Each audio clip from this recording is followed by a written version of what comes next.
Last month, President Trump stood in the Oval Office under a portrait of Andrew Jackson and announced that Broadcom, a semiconductor company based in Singapore, would be moving its headquarters back to the United States. "I want to thank you very much for choosing us, Mr. Trump said, boasting that Broadcom already had 7,500 workers in the United States and noting that some of those workers, from a plant in Pennsylvania, were standing behind him.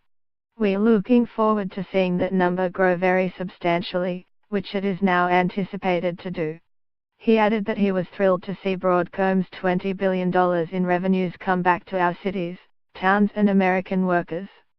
Broadcom's chief executive, Hock Tan, then took the podium and declared, "Thanks to you, Mr. President, business conditions have steadily improved." He praised the president's proposed tax overhaul as a policy that would level the global playing field and make a move to the United States more advantageous. It was an impressive storyline. The president was able to get a big headline for bringing a foreign company back to the United States, and Broadcom was able to capture the loyalty of an important ally, all with the Oval Office as a backdrop. Yet it was only theater. Within 24 hours, for those paying attention, Broadcom's real motivation emerged. The company was planning to mount a $100 billion bid for the rival chip maker Qualcomm in what would amount to the largest hostile takeover of technology company in history. The reason for Broadcom's sudden move back to the United States was clear. Given President Trump's aversion to foreign companies, there was no way that Broadcom would ever receive regulatory approval for a takeover of one of the crown jewels of Silicon Valley if it were based anywhere but here. After all, Qualcomm's chips are inside virtually every major American device, starting with Apple's iPhone. So Broadcom played to Mr. Trump's soft spot, bringing companies back home. But the result may not be what Mr. Trump is envisioning. A Broadcom takeover of Qualcomm would most likely cost thousands of jobs, doing the very opposite of what the president said would happen. Some of those workers who stood behind Mr. Trump in the Oval Office could very well end up on the chopping block.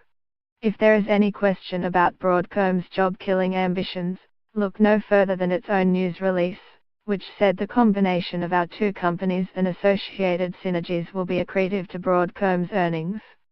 Notice the word synergies. That word, a throwback to the 1990s merger days, has returned, but no one has forgotten what it is a euphemism for: cost-saving layoffs. Analysts have estimated that the savings from such synergy in Broadcom's case would most likely be about $1.5 billion. Qualcomm has about 33,000 employees worldwide, about 10,000 of which are based in San Diego. Broadcom has nearly 16,000 employees worldwide, nearly half of them in the United States. When Broadcom merged with Inavigo in 2014, it said it expected $750 million in synergies. At the time, Broadcom had 10,650 employees and Inavigo 8,200, for a total of 18,850 workers. Yet by 2016, after the two companies had integrated, and accounting for a divestiture that included 430 employees, the total headcount was 15,700.